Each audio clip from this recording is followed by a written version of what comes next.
ವಿಜಯೇಂದ್ರ ತಂತ್ರ success, Yatnal silent. Notice ಬಳಿಕ Yatnal and team ಮೌನ. ಯತ್ನಾಳ್ಗೆ ಬಿಸಿ ಮುಟ್ಟಿಸಿದ ಹೈಕಮಾಂಡ್.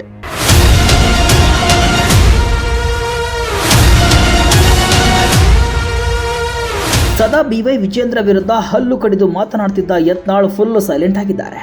ನೋಟಿಸ್ ಕೊಡುವ ಮುಂಚೆಗೂ ನೋಟಿಸ್ಗೆ ಉತ್ತರ ನೀಡಿದ ಮೇಲೂ ಯತ್ನಾಳ್ ಅವರ ವರ್ತನೆ ಬದಲಾದಂತೆ ಕಾಣ್ತಾ ಇದೆ. ಯತ್ನಾಳ್ ಅಂಡ್ ಟೀಮ್ ಅನ್ನ ದಿಲ್ಲಿಗೆ ಕರೆಸಿಕೊಂಡು ಹೈಕಮಾಂಡ್ ಬೆಂಡೆತ್ತಿದೆ. ಈ ಎಲ್ಲ ಬೆಳವಣಿಗೆ ಬಳಿಕ ರಾಜ್ಯಕ್ಕೆ ಬಂದ ಯತ್ನಾಳ್ ವರಸೆ ಚೇಂಜ್ ಆಗಿದೆ. ಯಾವ ಮಾತಿಗೂ ಉತ್ತರ ಇಲ್ಲ, ಮಾಧ್ಯಮದವರ ಮೇರೆಯೇ ಉರಿದು ಬೀಳ್ತಾ ಇದ್ದಾರೆ. ಯಾವ ಪ್ರಶ್ನೆಗೂ ಸರಿಯಾದ ಉತ್ತರ ಬರ್ತಾ ಇಲ್ಲ. ಅಲ್ಲಿಗೆ ರೆಬಲ್ ನಾಯಕರ ಆಟಕ್ಕೆ ಹೈಕಮಾಂಡ್ ಮೂಗುದಾರ ಹಾಕಿದೆ. ನೋಟಿಸ್ ಜಾರಿ ಆದಮೇಲೆ ಯತ್ನಾಳ್ ಅಂಡ್ ಟೀಮ್ ಮೆತ್ತಗೆ ಆಗಿದ್ದು BY ವಿಜೇಂದ್ರ ಅವರ ತಂತ್ರಗಾರಿಕೆ ಸಕ್ಸಸ್ ಆದಂತೆ ಕಾಣಿಸ್ತಾ ಇದ್ದು, ಯತ್ನಾಳ್ ವಿರುದ್ಧ ವಿಜೇಂದ್ರ ಅವರು ಮೇಲುಗೈ ಸಾಧಿಸಿದ್ರ ಎಂಬ ಮಾತುಗಳು ಕೇಳಿ ಬರ್ತಿವೆ. ಹೈಕಮಾಂಡ್ ಎಚ್ಚರಿಕೆಗೆ ಮೆತ್ತಗಾದ ಯತ್ನಾಳ್. ವಿಜಯೇಂದ್ರ ಗೇಮ್ ಪ್ಲಾನ್ ಯಶಸ್ವಿ. ಈ ಹಿಂದೆ ಹಲವು ಬಾರಿ ನೋಟಿಸ್ ಕೊಟ್ಟಾಗಲೂ ಕೂಡ ಯತ್ನಾಳ್ ಬಾಯಿ ಮುಚ್ಚಿದ್ದಿಲ್ಲ.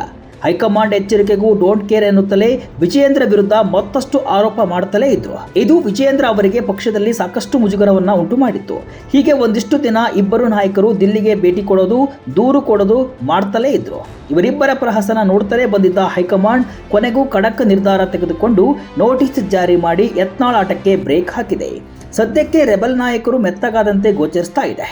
ಈ ಹಿಂದೆ ತಮ್ಮ ವಿರುದ್ಧ ಯತ್ನಾಳ್ ಮಾತನಾಡ್ತಿದ್ರೂ ಕೂಡ ವಿಜೇಂದ್ರ ಮಾತ್ರ ತುಟಿಕ್ ಪಿಟಿಕ್ ಅಂತಿರಲಿಲ್ಲ.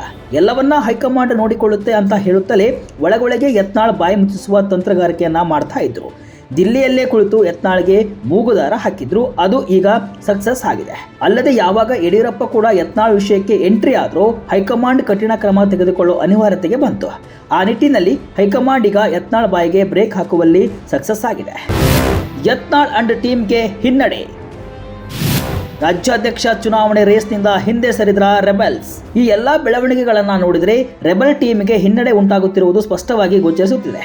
ಯತ್ನಾಳ್ ನೇತೃತ್ವದಲ್ಲಿ ಮುಂದಿನ ಹೋರಾಟದ ಬಗ್ಗೆ ರೆಬಲ್ ಟೀಮ್ ಚರ್ಚೆ ನಡೆಸಿದೆ. ಆದರೆ ಯಾವುದೇ ಸ್ಪಷ್ಟವಾದ ತೀರ್ಮಾನಕ್ಕೆ ರೆಬಲ್ ಟೀಮ್ ಬಂದ ಹಾಗಿಲ್ಲ. ಆದರೆ ಹೈಕಮಾಂಡ್ನಿಂದ ನಿರೀಕ್ಷಿತ ಸ್ಪಂದನೆ ಸಿಗದೇ ಇರುವುದು ರೆಬಲ್ ಟೀಮ್ಗೆ ಬೇಸರಕ್ಕೂ ಕಾರಣವಾಗಿದೆ. ಇಷ್ಟು ದಿನ ರಾಜ್ಯಾಧ್ಯಕ್ಷ ಚುನಾವಣೆ ಬಗ್ಗೆ ಮಾತನಾಡ್ತಿದ್ದಂತಹ ಯತ್ನಾಳ್ ಬಣ ಅದರ ಬಗ್ಗೆ ಸೊಲ್ಲೆತ್ತುತ್ತಾ ಇಲ್ಲ. ಹೀಗಾಗಿ ರಾಜ್ಯಾಧ್ಯಕ್ಷ ಚುನಾವಣೆ ರೇಸ್ನಿಂದ ಹಿಂದೆ ಸರಿದ್ರ ಅನ್ನೋ ಪ್ರಶ್ನೆಯೂ ಎದ್ದಿದೆ. ಯಾಕಂದ್ರೆ ಹೈಕಮಾಂಡ್ ಕೂಡ ಚುನಾವಣೆ ನಡೆಸುವ ಇರಾದೆಯಲ್ಲಿ ಇಲ್ಲ. ಬಹುತೇಕ ವಿಜೇಂದ್ರ ಅವರನ್ನ ಮುಂದುವರಿಸುವ ಸಾಧ್ಯತೆ ಹೆಚ್ಚಿದ್ದು, ಈ ಸುಳಿವು ಸಿಕ್ಕ ಕೂಡಲೇ ರೆಬೆಲ್ಸ್ ತೀರ್ಮಾನ ಬದಲಾದಂತೆ ಕಾಣಿಸ್ತಾ ಇದೆ. ಒಟ್ಟಿನಲ್ಲಿ ಯತ್ನಾಳ್ ಅವರ ನಡೆ ನೋಡಿದ್ರೆ ಸದ್ಯಕ್ಕೆ ಸೈಲೆಂಟ್ ಆದಂತೆ ಕಂಡ್ರೂ ಕೂಡ ಅವರು ಯಾವಾಗ ಬೇಕಾದರೂ ಸಿಡಿದೇಳುವ ಸಾಧ್ಯತೆಯೂ ಇದೆ. ಅಲ್ಲದೆ ಬೂದಿ ಮುಚ್ಚಿದ ಕೆಂಡದಂತೆ ಇರುವ ಬಿಜೆಪಿಯಲ್ಲಿ ಬಹಿರಂಗ ಸಮರಕ್ಕಿಂತ ಒಳ ಸಮರ, ಒಳ ತಂತ್ರಗಳ ಆಟ ಜೋರಾಗಿ ನಡೀತಾ ಇದೆ. ಜೊತೆಗೆ ರಾಜ್ಯ ಬಿಜೆಪಿ ಅಧ್ಯಕ್ಷ ಸ್ಥಾನ ಗೊಂದಲಕ್ಕೂ ಶೀಘ್ರದಲ್ಲೇ ಪೂರ್ಣ ವಿರಾಮ ಬೀಳುವ ಸಾಧ್ಯತೆ ಇದೆ. ಈ ನಡುವೆ ಬಿಜೆಪಿ ರಾಜ್ಯಾಧ್ಯಕ್ಷ BY ವಿಜೇಂದ್ರ ಅವರ ಕೈ ಮೇಲಾಗುತ್ತಾ ಎಂಬ ಪ್ರಶ್ನೆಗೆ ಇನ್ನೇನು ಕೆಲವೇ ದಿನಗಳಲ್ಲಿ ಉತ್ತರ ಸಿಗಲಿದೆ. ಅಲ್ಲದೆ ಸೈಲೆಂಟ್ ಆಗಿರುವ ಯತ್ನಾಳ್ ಅವರ ಮುಂದಿನ ನಡೆಯ ಬಗ್ಗೆಯೂ ಕೂಡ ಕುತೂಹಲವನ್ನ ಮೂಡಿಸಿದೆ.